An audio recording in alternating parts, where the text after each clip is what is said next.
Vamos a comenzar en esta mañana una serie de enseñanzas que he titulado La verdad que todo hijo debe conocer. Y este es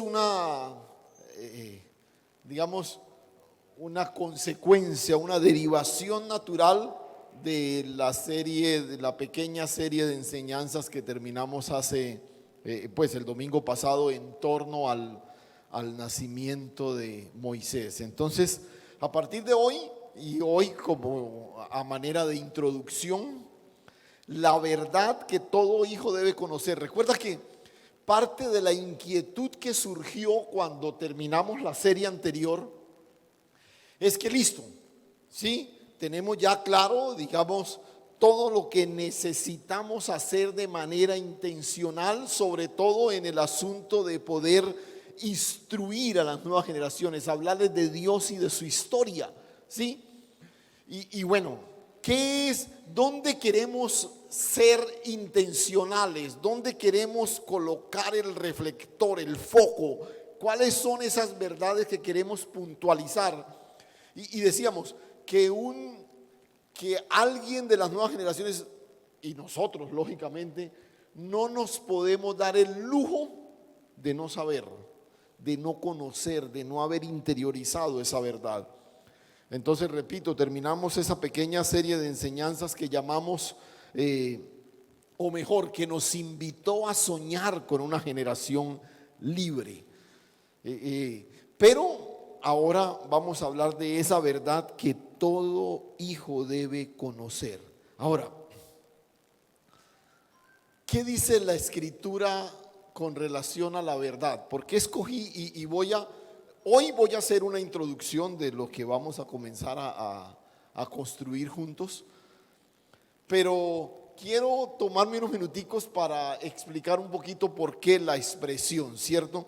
Cuando hablamos de verdad, ¿qué escrituras, qué textos se nos vienen a la mente cada vez que hablamos, por ejemplo, de verdad? A ver si... ¿Cómo? Jesús dijo, yo soy el camino, pero hay otro texto que... Recuerden que estamos hablando con generaciones libres, ¿no? Y es inevitable conectar cuando hablamos, bueno, estas generaciones necesitan apropiarse de la verdad, ¿sí? Y el texto indiscutiblemente que viene a nosotros es que la verdad es la que nos hace libres. ¿Cuántos creen que la verdad nos hace libres? Pues sabe que no es cierto. La verdad no nos hace libres. Nos hace libres la verdad que conocemos. Y conoceréis la verdad, y la verdad os hará libres. O sea, la verdad por sí sola no nos hace libres. Es la verdad que conocemos. Por eso vuelvo y repito, usted puede estar convencido de que trajo a su hijo por 11 años aquí a la iglesia y al final se da cuenta que enfrenta los desafíos de la vida y no tiene un depósito de verdad, porque vino y de pronto fue expuesto a la verdad, pero no nos cercioramos de que la conociera. Y conoceréis la verdad, y la verdad os hará libres. Repito, yo soy libre por la verdad que conozco. Por la verdad que conozco. Es más, voy a hacer una distinción todavía más específica.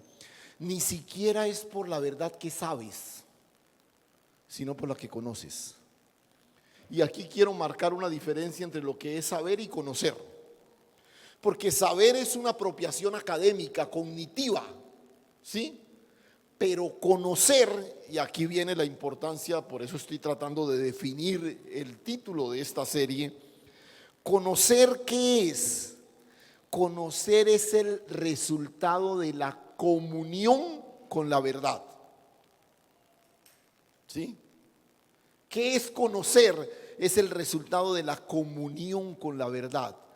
Por eso repito, no es un ejercicio cognitivo, es un ejercicio relacional. Porque la verdad, esto sí lo sabe usted, La verdad no es un conjunto de doctrinas, de enseñanzas, de postulados. ¿Qué es la verdad?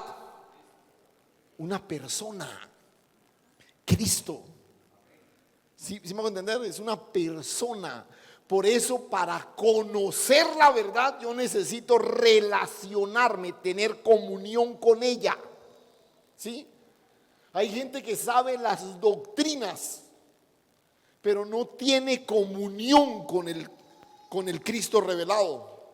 Sabe las doctrinas y te las puede recitar de memoria.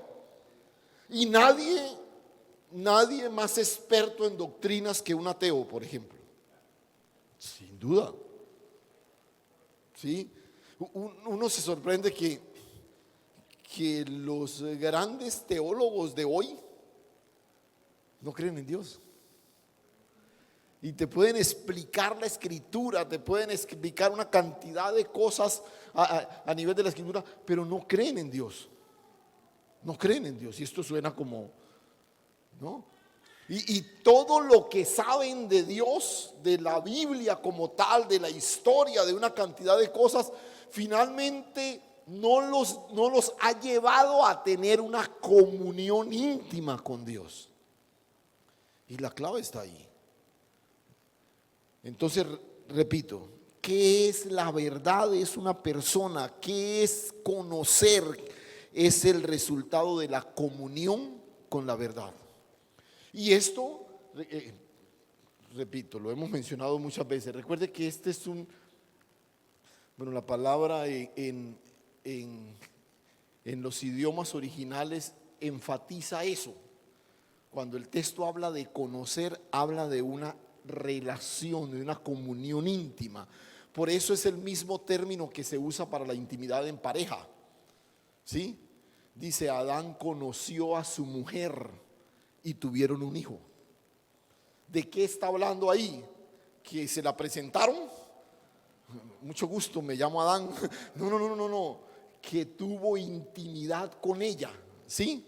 Que tuvo intimidad con ella. Conoció a su mujer y tuvieron un hijo. Cuando la escritura habla de conocer, está hablando de una experiencia que va más allá de un ejercicio de que tú te aprendes de memoria. No, es una relación, una comunión que se tiene con alguien y puedo llegar a conocer. Ahora, cuando estamos pensando en ese desafío de formar generaciones y de apropiarnos de una verdad, pensamos en que yo no puedo impartir, porque esta es la otra. Si dar a conocer la verdad es un ejercicio de comunión, yo no puedo simplemente, ¿cómo lo digo? Esto es algo no que se comparte, sino que se imparte. Yo comparto lo que sé, yo imparto lo que soy. ¿Sí? Tú puedes compartir lo que sabes. Entonces tú compartes una receta con alguien, mire, me la aprendí, le enseño, ¿sí? Pero tú impartes lo que eres. Es eso que nuestras generaciones aprenden, aunque no digamos una sola palabra. Y uno está aprendiendo de sus padres, y uno está aprendiendo de autoridades que, vuelvo y repito, en muchas ocasiones nos dicen cosas, pero aún sin que digan, uno está aprendiendo, porque está recibiendo la vida que ellos están impartiendo. Y ahí está la gran diferencia. Pero otra vez, usted dirá, pastor, pero estamos hablando de las nuevas generaciones. No, escúchame. Tú nunca podrás impartir la verdad si no la tienes, si no la conoces. ¿Sí? Podrás enseñar una doctrina, pero nunca podrás impartir una verdad. Podrás enseñar una doctrina y te sabes la doctrina y la enseñas. Y el ejemplo que les ponía ahora, estos teólogos están en los seminarios y enseñan a la gente que va a los seminarios y todo lo demás, pero no creen en Dios. Entonces enseñan la Biblia, pero no conocen la verdad. No conocen la verdad. Entonces, la verdad que todo hijo debe conocer, que debe conocer. Ahora,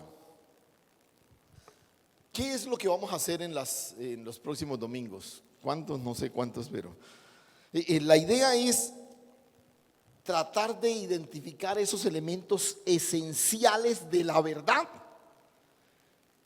que todos debemos abrazar por convicción, sí o sí. O sea, vamos a tratar de identificar las cosas, como les mencionaba el domingo pasado, que no son negociables. O sea, usted necesita estar afirmado en esas dimensiones de la verdad. Y aclaro de antemano, no pretendo ni ser exhaustivos ni nada de eso. Por el contrario, vamos a centrarnos en lo más básico posible, en lo más esencial posible, sobre todo intentando construir con sencillez alrededor de esos conceptos. Ahora, vamos a hablar de doctrinas, pero no quiero que nos quedemos a nivel de doctrinas. Seguramente cuando hablemos de ciertas dimensiones de la verdad le vamos a poner un nombre, ¿no? Entonces no quiero que el asunto quede a nivel de un nombre, de una doctrina, ¿sí? Porque vuelvo y repito, la verdad no es un conjunto de doctrinas, la verdad es una persona. Y si ese conocimiento doctrinal no apunta a que yo estreche mi comunión con Cristo, es un conocimiento hueco y vacío. No tiene sentido, no tiene sentido, ¿sí? La doctrina que conozco debe apuntar, debe estrechar mi comunión con Dios a través de Cristo Jesús. Amén. Mira, ¿por qué vamos a tomarnos algunas semanas, domingos para ver esto? Cuando una edificación colapsa, y hemos tenido ejemplos de eso infortunadamente en nuestro país, de grandes edificaciones costosísimas que se han ido al piso. Y uno piensa, bueno, levantan una construcción en una invasión y que se vaya al piso, pero no, hemos tenido historias en nuestro país de construcciones en estrato 6, en las grandes ciudades y todo lo demás. Y es interesante, cuando una construcción colapsa, el problema nunca está en los acabados. ¿Sí o no? ¿Por qué colapsa una construcción? Por los cimientos, por la estructura que la sostiene. No, ninguno de los que analiza qué pasó no dice la calidad del yeso con que estucaron las paredes no era el mejor. No, eso puede que el yeso sí, de pronto no era el mejor, pero eso no tiene nada que ver. El yeso se puede caer, el estuco se puede caer, pero si la estructura está firme se va a sostener, eso no tiene problema. El problema cuando una edificación colapsa es que el acero del concreto, con que se funde el concreto, o quizás el grosor, todo lo que tiene que ver con la cimentación y la estructura, no fue lo suficientemente fuerte para sostener la edificación. ¿Por qué les estoy mencionando esto? Porque este es más o menos el sentido de este ejercicio que quiero que comencemos hoy. Cuando las nuevas generaciones enfrentan los desafíos de las seducciones del sistema faraónico en el que están, lo único que les va a permitir mantenerse firmes, sólidos, es una estructura clara, seria, que esté sembrada en sus corazones. Lamentablemente, no siempre ellos han construido una fe estructuralmente sólida. Y otra vez, tienen una fe, la fe de sus padres, tienen una fe, la fe de la comunidad. Ellos vienen, ellos hacen parte de una comunidad, hacen cosas bonitas, hacen actividades juntos y todo lo demás. Pero ese tipo de fe no los va a sostener cuando tengan que enfrentar los diferentes desafíos. Necesitamos que su fe sea estructuralmente sólida, que no importa los sacudones a los cuales se enfrenten, ellos no se desmoronen y permanezcan firmes. Amén. Entonces, como les decía, quiero usar esta primera charla para introducir Fundamentalmente algunas herramientas metodológicas que pueden ayudarnos a organizar los conceptos que más adelante vamos a ir añadiendo. Y hoy quiero arrancar porque cuando comencé a escribir, o sea, el asunto con esto es que todo esto surge no tenemos un referente, vamos a ir al texto a mirarlo, y comencé a escribir y pensé, bueno, ¿por qué en ciertos momentos de la historia, en este sentido, el pueblo de Israel fue exitoso? ¿Por qué no importa las situaciones que vivían, las distintas generaciones fueron generaciones que en un momento conocieron al Señor? ¿Y por qué en otros momentos fracasaron? Y uno lee en la escritura, por ejemplo, cuando ellos se recriminan y Dios recrimina y dice, es que ustedes dejaron ¿qué? El pacto al Dios de sus padres y no sé qué, o sea, se olvidaron de lo que sus padres tuvieron en cuenta. Entonces uno comienza a identificar que hubo momentos exitosos en transmitir a las nuevas generaciones el conocimiento de Dios, pero hubo momentos también en los que fracasaron. Entonces hice un ejercicio de reflexión, de pensar qué elementos eran claves que la cultura, y aquí quiero hacer una distinción. Voy a referirme a esto como la cultura bíblica, porque a veces tenemos la tendencia de pensar en la cultura hebrea, la cultura judía, pero la cultura judía de hoy es una cultura más centrada en una tradición que realmente en los fundamentos escriturales. Y aunque estamos hablando de judíos, del pueblo de Dios, de los hebreos, vamos a referirnos como la cultura bíblica para hablar del pueblo judío en el relato bíblico, ¿cierto? No en lo que vemos hoy, aunque hay muchas lecciones de ellos hoy que también pueden ser inspiradoras para nosotros. Pero echemos un vistazo, otra vez, muy fugaz, para tratar de identificar algunos elementos. Y hoy particularmente quiero dejar en su corazón tres de ellos, tres elementos muy puntuales. Pero quiero partir citando el texto con el que terminé la charla el domingo. Usted recuerda que el domingo al terminar yo les decía, mire lo que dice el proverbista en el capítulo 22, verso 6.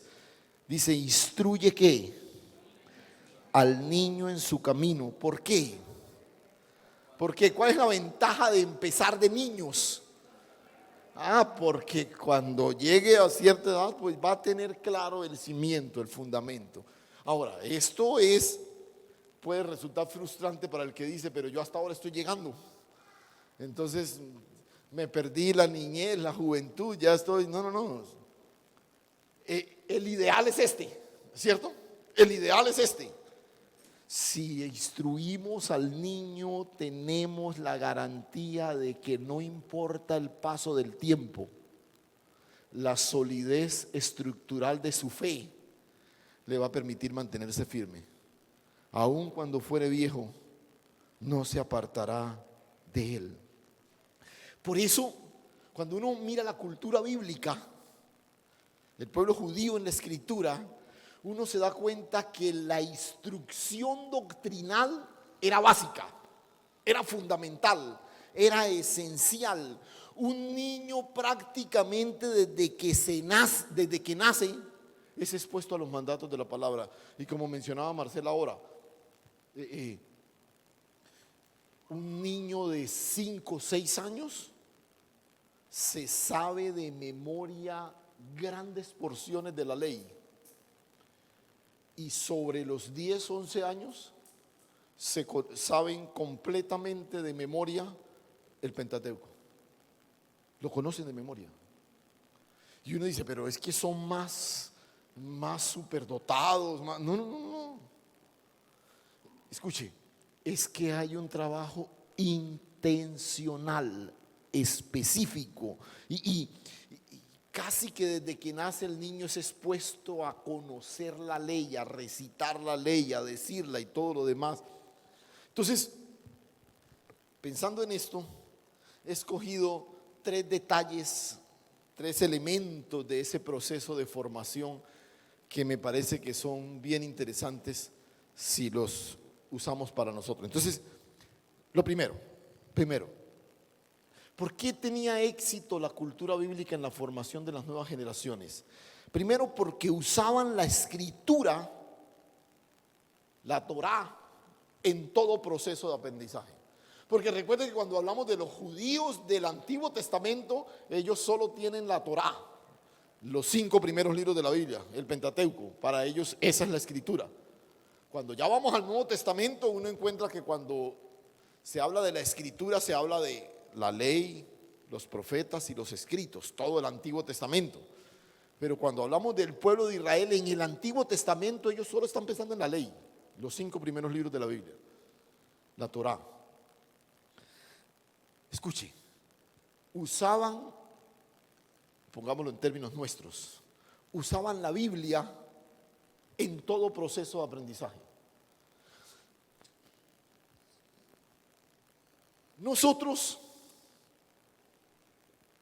Para nosotros, la Biblia es una materia más de aprendizaje. No sé si me hago entender con la diferencia. Para nosotros la Biblia es una materia más de aprendizaje. Que se aprende el versículo de hoy, ahora tenemos el versículo del mes, no sé qué, el versículo del semestre. No.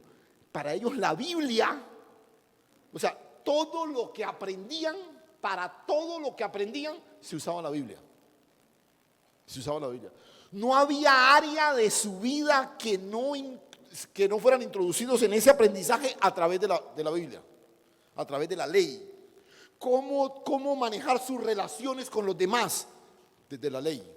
Cómo manejan su economía, desde la ley. Cómo manejan su matrimonio, desde la ley. Cómo crían a sus hijos, desde la ley. Cómo son profesionales exitosos, desde la ley. Repito, la ley, la Biblia se usaba en todo proceso de aprendizaje. No había distinción entre el aprendizaje acerca de Dios y el aprendizaje de las demás cosas de la vida. No había esa distinción que nosotros tenemos hoy entre lo sagrado y lo secular. Eso no existía, ¿no? Y yo les he insistido en esto, que esa es una cosa que nosotros debemos sacarnos de la cabeza. No existe tal cosa como lo secular, porque secular significa sin Dios. Y para nosotros los hijos de Dios, nada de nuestra existencia está por fuera de Dios. O sea, para nosotros no existe lo secular. Sáquese eso de la cabeza. No, pastor, es que eso es secular, eso no, sáquese eso de la cabeza. Ellos no tenían esa distinción, nosotros sí la tenemos. Entonces, bueno, vamos a sacar unos minuticos para enseñarles algo de Dios. Y van 8 o 10 horas al colegio a aprender de otras cosas. Ese es nuestro modelo de formación. No, para ellos no. Todo lo aprendían a través de la escritura. Mira, Deuteronomio capítulo 6. Voy a usar algunos versículos de este texto que todos conocemos en esa parte de instruir las nuevas generaciones. Mira el versículo 4, capítulo 6, verso 4. Oye Israel, Jehová nuestro Dios, Jehová uno es. Y amarás a Jehová tu Dios con todo tu corazón, con toda tu alma, con todas tus fuerzas. Y estas palabras que yo te mando hoy estarán sobre tu corazón, y las repetirás a tus hijos, y hablarás de ellas estando en tu casa y andando por el camino, y al acostarte y cuando te levantes, y las atarás como una señal en tu mano, y estarán como frontales entre tus ojos, y las escribirás en los postes de tu casa y en las puertas. Era un aprendizaje por saturación.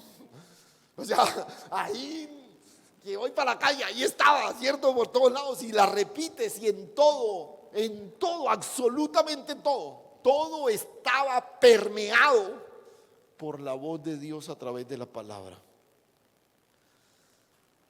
Hay un ejercicio que me llamó tremendamente la atención. Usted ha visto cómo, por ejemplo, en una cultura como la nuestra se le enseña a leer a los niños. Entonces se les enseña, por ejemplo, aprenden las vocales, primero la A, E, I, O, U, luego entonces comienza, bueno, la M con la A, ma, y esto, y ma con ma, entonces mamá, y no sé qué, y esto. Mire qué interesante. ¿Cómo enseñaban a leer a los niños? Escuche esto. A un niño los papás le leían una porción de la Biblia hasta que se la aprendiera. Entonces, por ejemplo, cogían un salmo y empezaban: Jehová es mi pastor, nada me faltará, y el niño repetía hasta que se lo aprendía. En cuestión de 2 o 3 días el niño ya sabía el salmo de memoria. Luego cogían el salmo escrito y se lo daban al niño. El salmo escrito, estamos hablando de un bebé, 2 años, qué sé yo, para enseñarlo a leer. Él ya sabe el salmo de memoria, se lo sabe de memoria, y ahora se lo daban escrito. Entonces ahora con el salmo escrito el papá comenzaba a poner su dedo en cada palabra: Jehová es mi pastor. Entonces él iba asociando lo que ya sabía con lo que está escrito ahí, y de esa manera, en cuestión de en un tiempo récord, los niños aprendían a leer y posteriormente a escribir. Esa era la forma como lo hacían.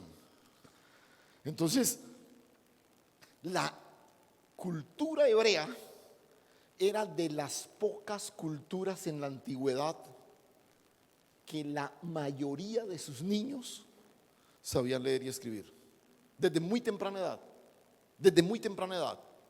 Y el método que utilizaban era muy interesante. Entonces, por eso a nuestros niños les cuesta tanto leer con fluidez.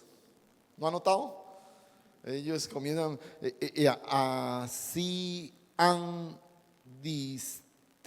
porque como aprendieron a leer por sílabas. Pero aquí no. Aquí ellos aprendían a leer en medio de un texto que previamente se habían aprendido de memoria. Entonces el asunto de leer con fluidez era algo completamente natural que se iba dando en ese proceso. Y así hacían, por ejemplo, con los valores, con las normas, con la disciplina, con el respeto, con la sujeción. Todo era enseñado a través de la Escritura. Todo era enseñado a través de la Escritura. Por eso ellos crecían reconociendo en la palabra de Dios una perfecta relevancia con su vida cotidiana. Uno de nuestros grandes problemas hoy con las nuevas generaciones, ¿cuál es? Sí, eso de la Biblia es muy bonito y todo, no, pero es que esto es otra cosa, la vida es otra cosa. No, para ellos no. La vida está completamente y perfectamente leída desde la Escritura. Desde la Escritura. Porque todo su aprendizaje se hacía desde ahí. Entonces, este es el primer detalle que me llamó poderosamente la atención. Ellos usaban la Escritura en todo proceso de aprendizaje. Así que ahí tenemos un gran desafío. Y de alguna manera es lo que uno, por ejemplo, intenta hacer aquí en la iglesia. Por ejemplo, nosotros nos reunimos un grupo de parejas y hablamos de la relación de parejas. ¿Desde dónde? Desde la Escritura. ¿Sí? Cómo la Escritura nos orienta a un matrimonio en su relación de pareja. Cuando tenemos una charla de consejería. Por eso a veces cuando un hermano me dice: pastor, hable con mi esposo, y su esposo: no, eres impío y esto, pero háblele. Decía: yo le hablo, pero no. O sea, porque es que lo único que yo le puedo dar es lo que está en la palabra, pero él no conoce la palabra, no le interesa la palabra.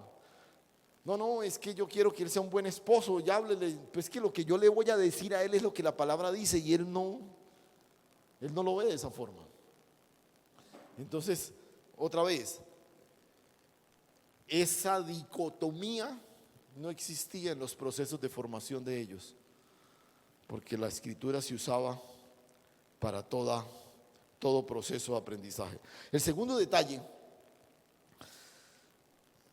¿este es el segundo? Sí. Sí, este es el segundo.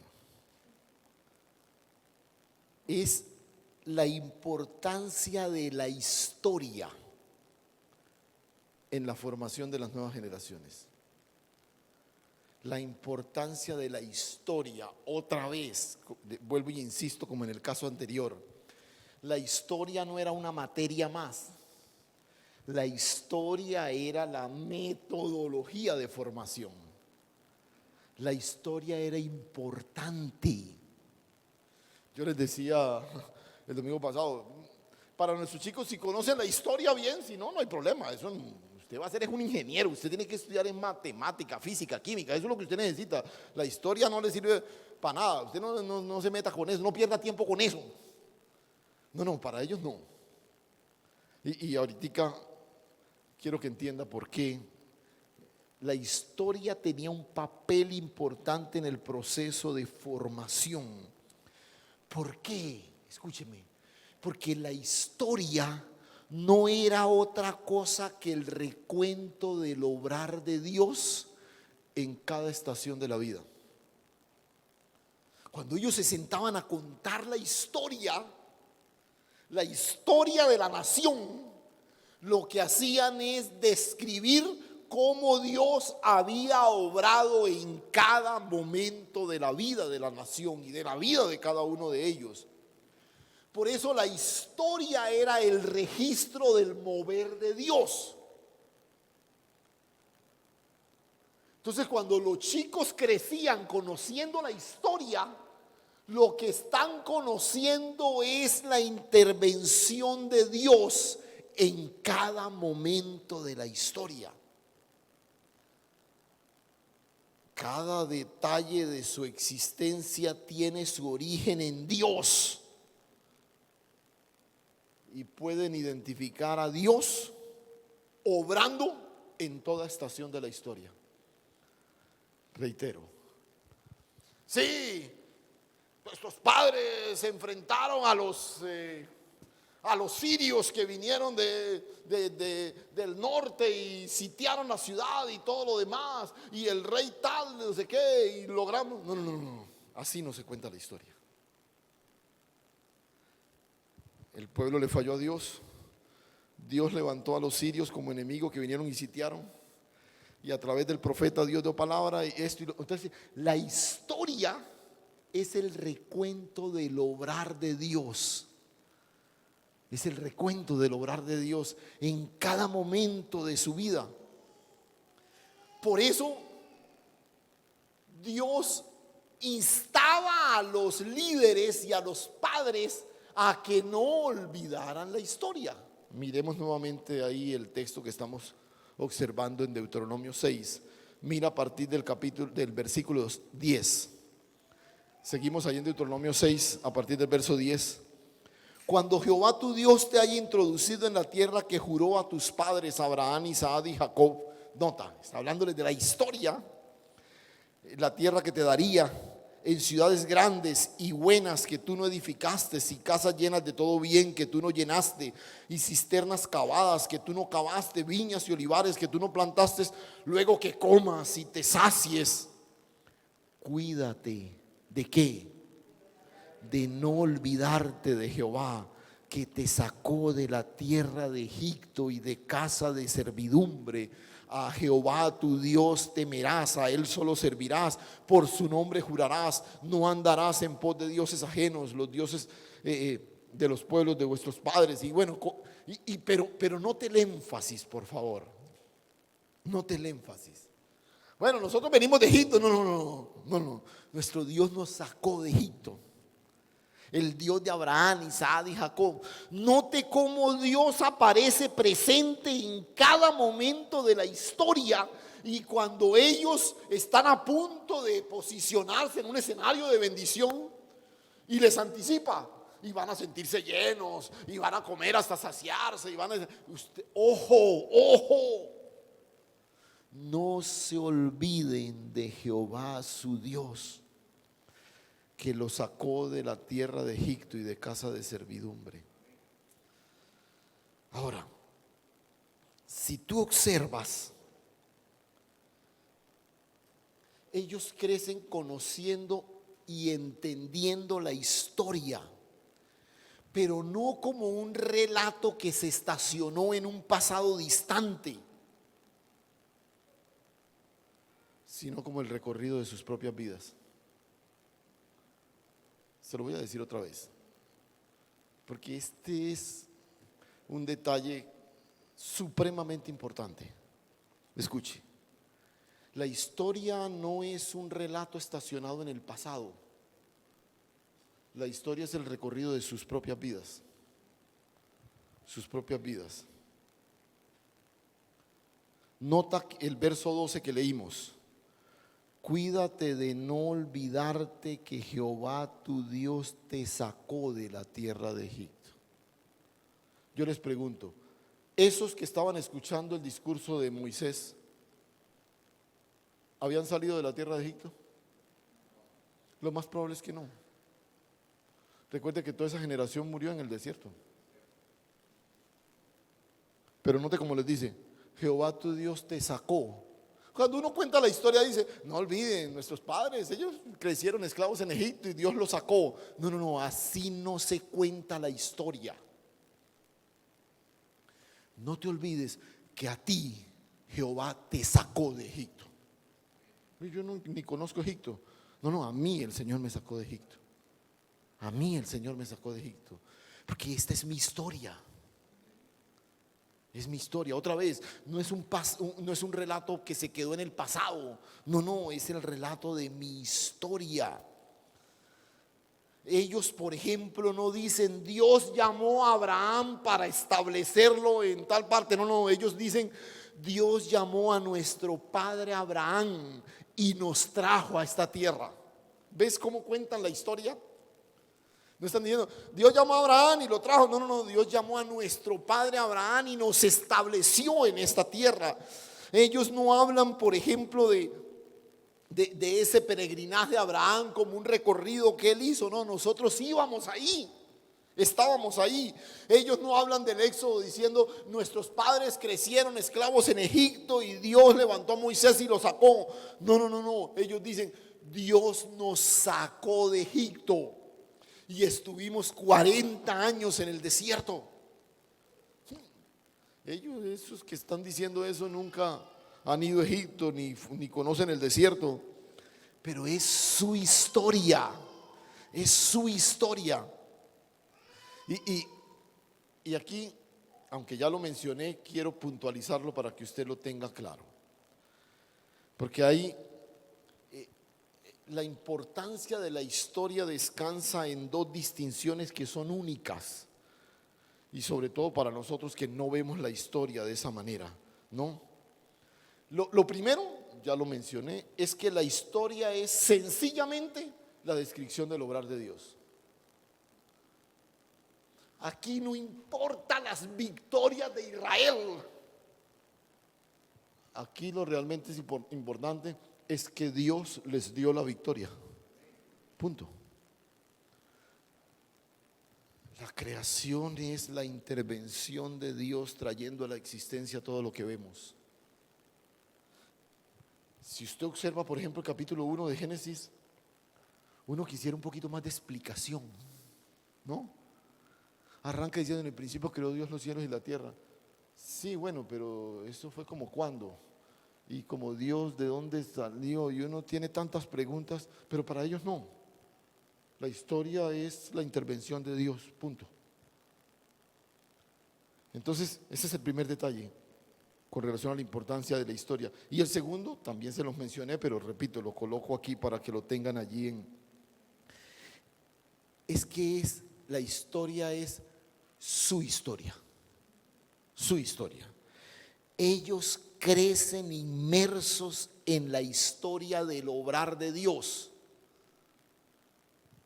Una de las dos cosas. ¿Qué es la historia?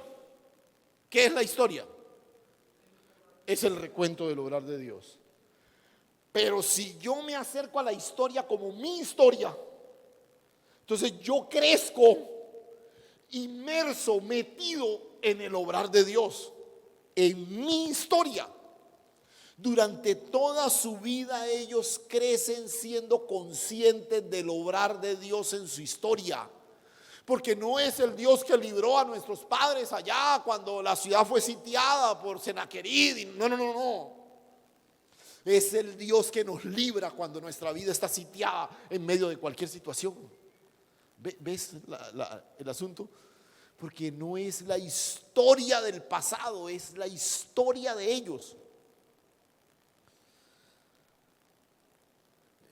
Yo pensaba, mire, les cuento que este ha sido un ejercicio muy desafiante, porque yo escribía esto y me sentía como medio, yo decía, Dios mío, qué lindo hubiera sido, por ejemplo, sentar a nuestros hijos y y contarles, mira, cuando tú naciste, pasó esto, Dios nos dio esta palabra, sucedieron estas circunstancias, tuvimos esta situación, pero Dios obró de esta forma. Y ellos conocen algunos detalles de cuando nacieron, pero no se los hemos contado como la intervención de Dios en cada momento de su vida.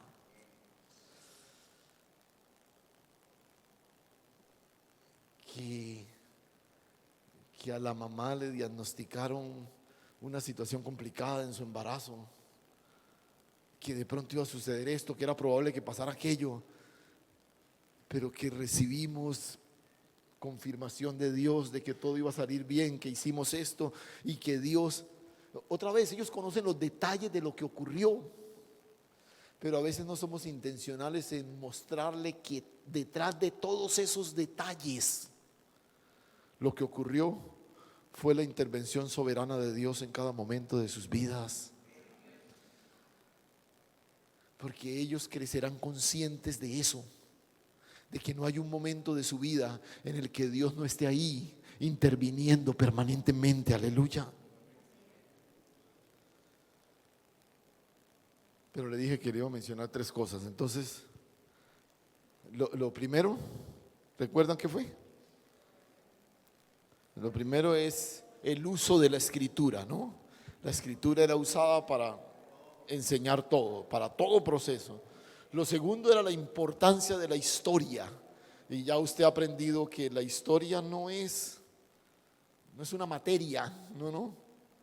La historia es la consideración del obrar de Dios. Pero hay un tercer detalle que para mí, otra vez, fue también como...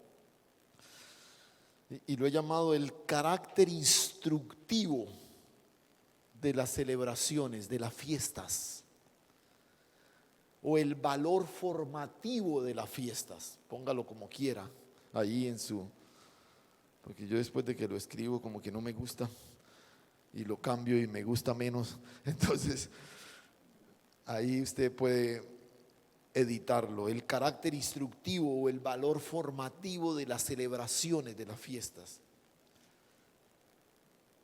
Uno va a la escritura y uno se da cuenta que Israel era una nación fiestera. Y las fiestas fueron establecidas por Dios. Y las fiestas eran importantes a tal punto que pueblos enteros se movilizaban, por ejemplo, en ciertas fechas del año, hasta Jerusalén, por ejemplo, para celebrar la fiesta. Aún hoy lo hacen, ¿no? Hacen peregrinaciones porque las fiestas son supremamente importantes. Y entonces me llamó la atención y empecé a mirar un poquito alrededor de las fiestas y me di cuenta que es que las fiestas fueron un poderoso recurso pedagógico de Dios. Y otra vez, lo voy a mencionar ahora al final, pero al igual que en el caso anterior, me sentí un poquito como avergonzado, como que nosotros celebramos tantas fiestas y no las aprovechamos. Y ahora va a entender por qué le menciono esto. Las fiestas en Israel estaban revestidas de una importancia que a nosotros nos cuesta trabajo entender por la distancia cultural y porque a uno como que no le cabe en la cabeza que Dios fuera como tan enfático en que deben celebrar la fiesta y nadie debe faltar a la fiesta y todo el mundo debe participar de la fiesta. Una fiesta. Pero varios detalles con esto de las fiestas. Todas las nuevas generaciones crecían conociendo el significado de cada fiesta. Cada fiesta tenía un significado especial y con base en el principio que acabamos de aprender de la historia, ¿qué hacían en las fiestas? Les explicaban por qué, por ejemplo, celebramos la Pascua. No era, hoy es celebración de Pascua. Vaya, meta el cordero al horno y prepare usted los panes y no sé qué. No. Venga. Celebramos la Pascua porque, y comenzaban a contar cada detalle de la historia. Y entonces todos los miembros de la familia participaban en la historia y en la celebración. Por eso las fiestas nunca fueron una celebración ajena o distante, siempre fueron celebraciones personales y familiares. ¿Me explico? Estamos celebrando la Pascua, porque es que esa generación que vivió en Egipto, Dios un día lo sacó de allá y ese día pues hicieron un cordero y lo comieron listos para salir y salieron a la libertad. Nuestro 20 de julio, por ejemplo. Estamos celebrando que un día estábamos bajo la opresión de los españoles y así celebramos nosotros, o recordamos, porque ni lo celebramos, recordamos esas fiestas, esas fechas. No. Esto no era un asunto ajeno. Ellos hacían el recuento de la historia como aprendimos en el punto anterior. Nosotros estábamos en Egipto. Y de la celebración, cada detalle de la celebración apunta a que tú te conectes con la historia. Y comimos el cordero así. Y esto que comemos ahora, estas hierbas amargas, representan todos los años que nosotros estuvimos cautivos en Egipto. Y esto significa lo otro y esto. Y luego los chicos se escondían y jugaban aquí y participaban de la celebración. De la celebración. Porque las fiestas son el recurso divino para evitar que una persona en la nación se olvide de lo que Dios hizo en la historia. Porque si usted creció en una familia que nunca le contó la historia, usted va a ir a una fiesta y en esa fiesta usted va a recordar la historia. Pero piense por un momento que hay un chico que todos los años participa con su familia de la fiesta de la Pascua, de los tabernáculos, las diferentes fiestas en Israel, donde se sientan, donde revisan el significado, donde participan de la celebración, donde recrean algunas cosas de la fiesta. Esta es nuestra fiesta. Cuando llegue por allá a los 10 años, ha participado conscientemente por lo menos 8 veces de una celebración de esa naturaleza. Yo les pregunto, ¿ustedes creen que se le olvida? ¿Ustedes creen que todavía duda? ¿Ustedes creen que tiene alguna dificultad con entender el obrar de Dios a través de la historia en su vida y en la nación? Para nada. Eso se ha quedado tatuado ahí dentro de él, impregnado dentro de él, porque las fiestas tenían esa naturaleza. Ellos crecen celebrando lo que Dios ha hecho, cómo Dios los ha incluido en la historia, y estas celebraciones los mantienen alineados con el propósito divino y se constituyen en un blindaje para las seducciones del sistema en el que ellos están. Les pongo un ejemplo: la fiesta de los tabernáculos. Sí, es muy interesante porque esta era una fiesta. Bueno, la otra cosa interesante de las fiestas en Israel es que no son fiestas por lo general, algunas de ellas, como esta, por ejemplo, era una fiesta de 7 días. Una fiesta de 7 días. ¿Y en qué consistía la fiesta? La fiesta era una cosa, digamos, relativamente sencilla de describir, pero muy intensa al momento de vivirla, ¿no? La fiesta era el cierre de la Pascua, entonces comenzaba con el primer día de reposo, ¿cierto?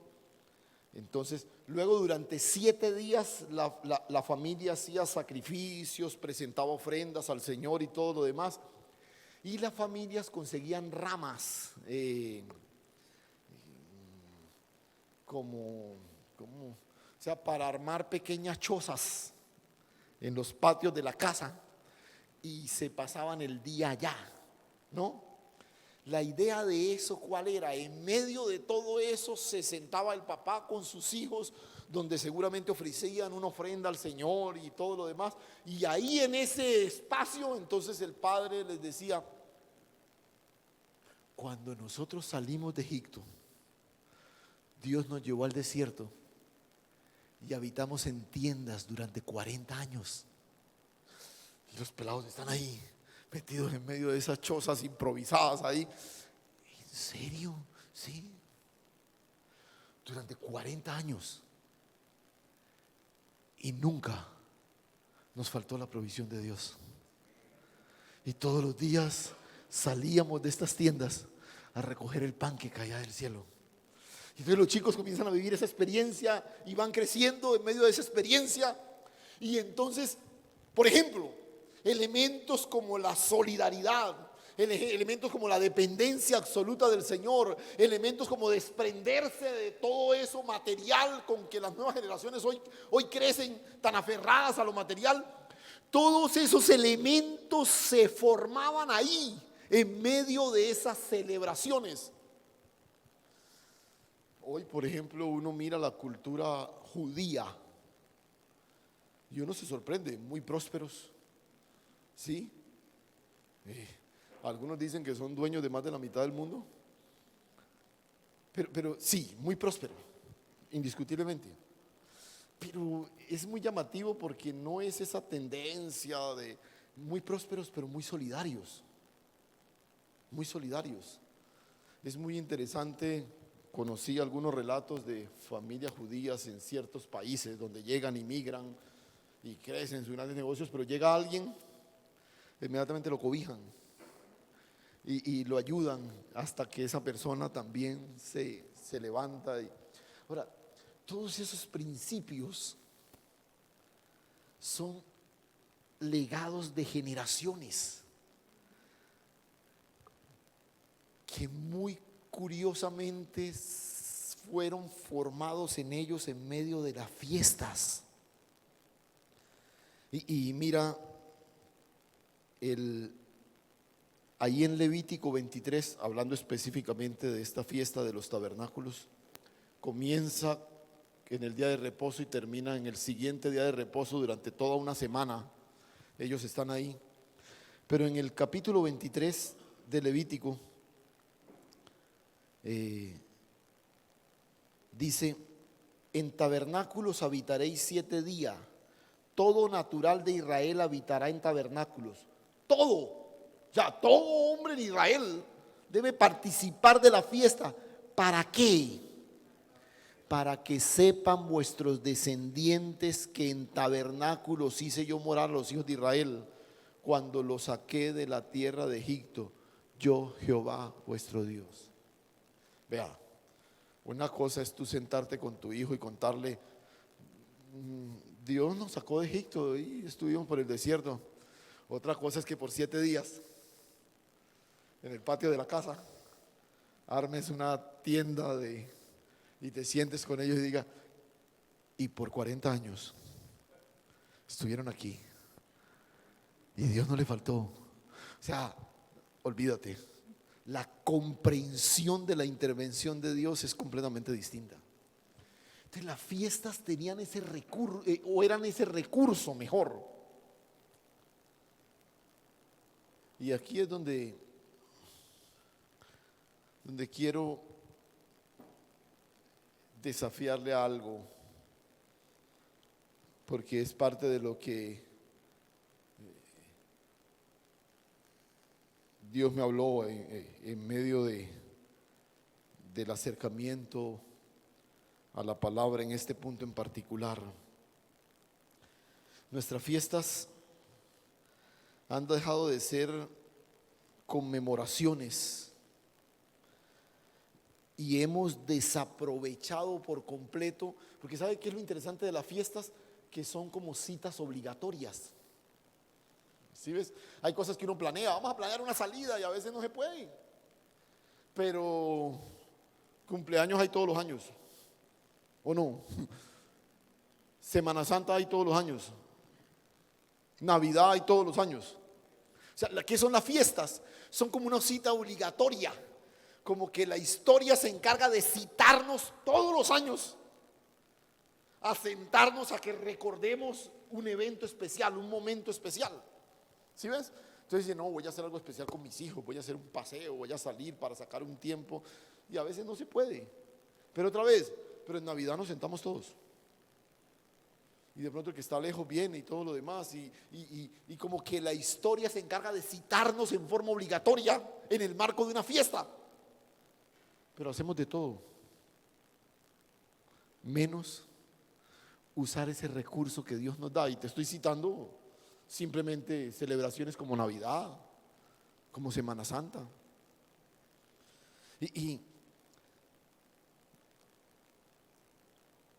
ese chico que crece participando de la celebración, repito, a la vuelta de 10, 11 años, ya lo tiene claro, ya sabe con claridad, con precisión.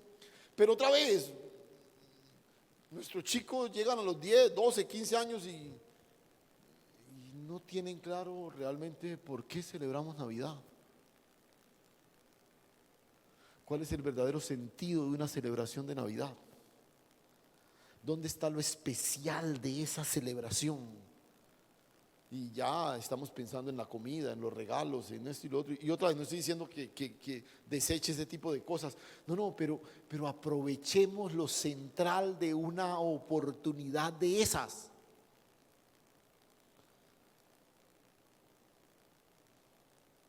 Mira, yo pensaba, por ejemplo, en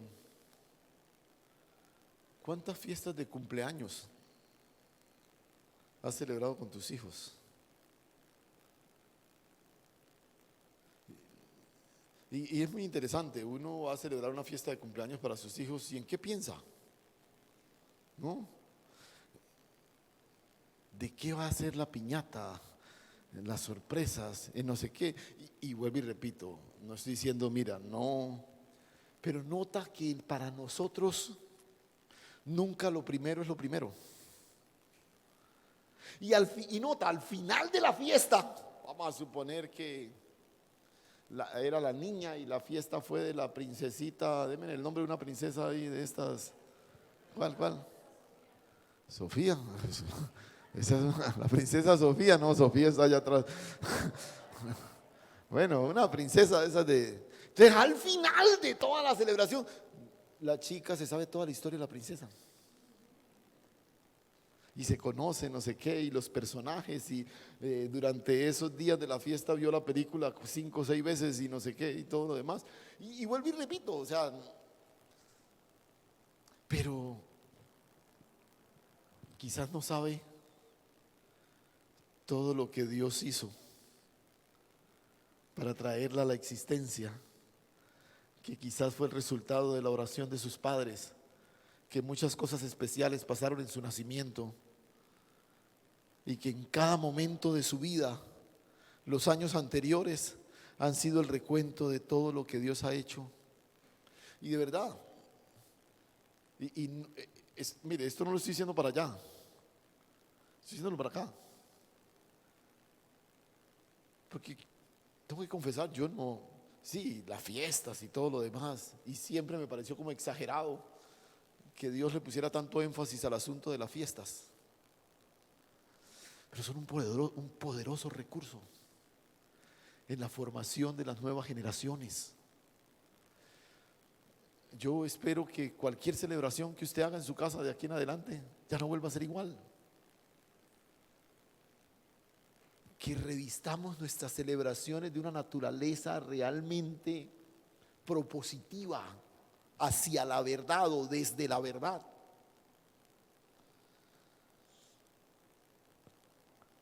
Nuestros aniversarios, aún, escucha esto, ¿por qué no es tan valioso el congregarse para las nuevas generaciones? Porque no les hemos enseñado el valor que esto tiene. Y otra vez, de pronto, no tenemos la sabiduría de ver en cada cosa, en cada detalle, la oportunidad de Dios para aprovecharlo en la formación de la verdad en ellos. Y es muy interesante. Y no me da cuenta, el tiempo se me fue. Escúcheme, Ya leemos un par de textos y nos vamos. Miren Génesis 18. Este texto yo no sé cuántas veces lo había leído, pero nunca había notado lo especial. Génesis 18, 16.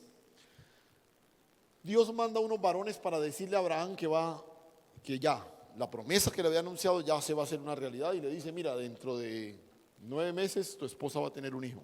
Sara se ríe, no sé qué, los varones salen de ahí. Dice el verso 16: y los varones se levantaron de allí, miraron hacia Sodoma, y Abraham iba con ellos acompañándoles, y Jehová le dijo: encubriré a Abraham lo que yo voy a hacer. ¿Qué iba a hacer Dios? Dios iba a destruir a Sodoma. Recuerden, el pecado había subido, Dios va a destruir a Sodoma. Entonces, esto es fascinante. O sea, Dios está preocupado porque va a hacer algo sin decirle a Abraham. ¿Ah? Es que yo vuelvo y digo, yo leo este texto y yo digo, Dios está preocupado porque va a hacer algo y no le ha contado a Abraham. ¿Encubriré yo a Abraham lo que voy a hacer? Habiendo de ser Abraham una nación grande y fuerte, habiendo de ser benditas en él todas las naciones de la tierra. Y escuche el verso 19. Escuche por qué Dios está tan preocupado. Porque yo sé que mandará a sus hijos y a su casa después de sí, que guarden el camino de Jehová, haciendo justicia y juicio, para que haga venir Jehová sobre Abraham lo que ha hablado acerca de él.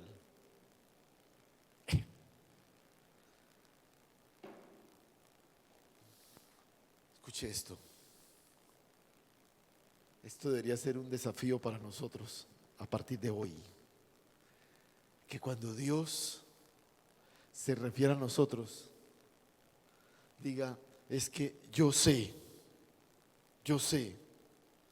que Julián, que Chucho, que Ramón, que Remigio, que cada uno de nosotros, yo sé que Él mandará a sus hijos que guarden mi palabra y sigan por mi camino. Abraham no tiene hijos todavía.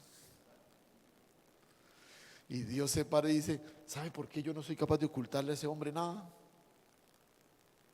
Porque yo sé que cuando él tenga sus hijos, los mandará, los instruirá para que guarden mi camino. Abraham,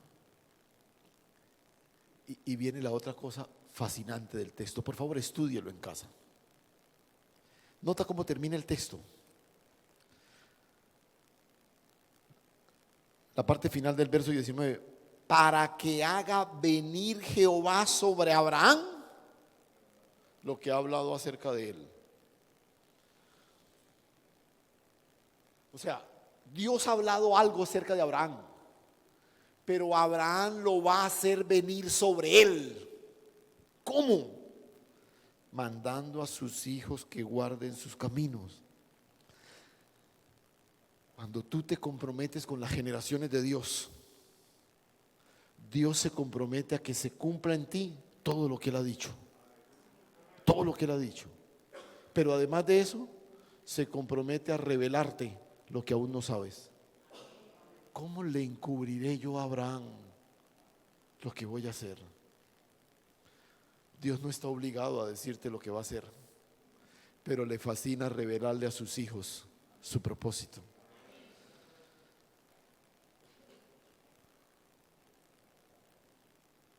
Que cuando Dios hable de nosotros, se refiera en esos términos. Yo sé que Ángel le dirá a sus hijos y a los hijos de sus hijos, y los mandará por el camino del Señor. Este es nuestro desafío. Y repito, porque cuando yo hago eso, me estoy comprometiendo con la generación de Dios. Porque no es la generación de los encinales, es la de Dios.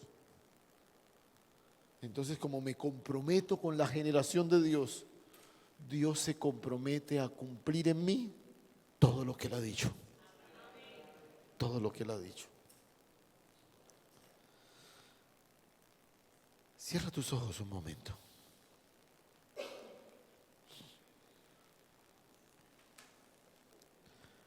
Padre, gracias. Gracias, Señor. Gracias.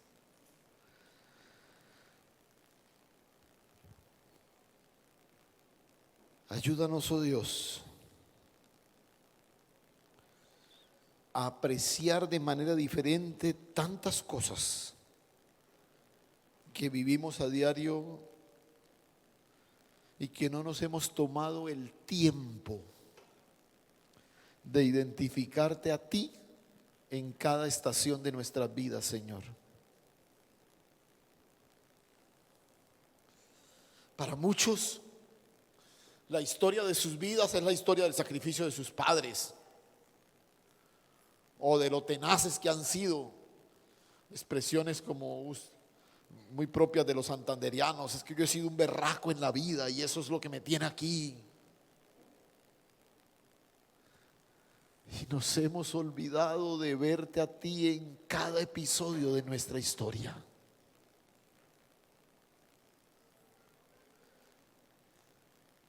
Hemos desaprovechado cada celebración para reconocerte a ti, Señor.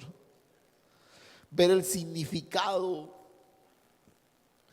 que nuestros chicos, cuando pasen a recibir un diploma después de culminar un periodo de formación, puedan entender que están ahí celebrando la intervención de Dios en cada día de su carrera. Que cuando nuestras jóvenes parejas se reúnan a celebrar un aniversario,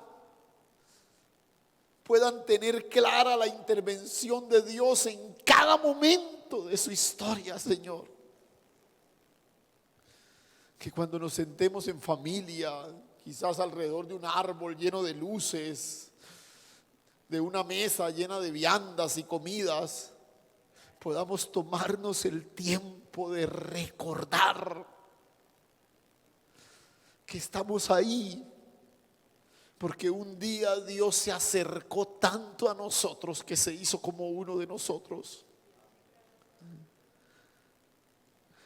Señor, yo oro para que ninguna de nuestras celebraciones a partir de hoy vuelvan a ser iguales, Señor. Que no sigamos mirando la historia como ese registro estacionado en el pasado, sino que podamos reconocer a Dios en cada momento, Señor.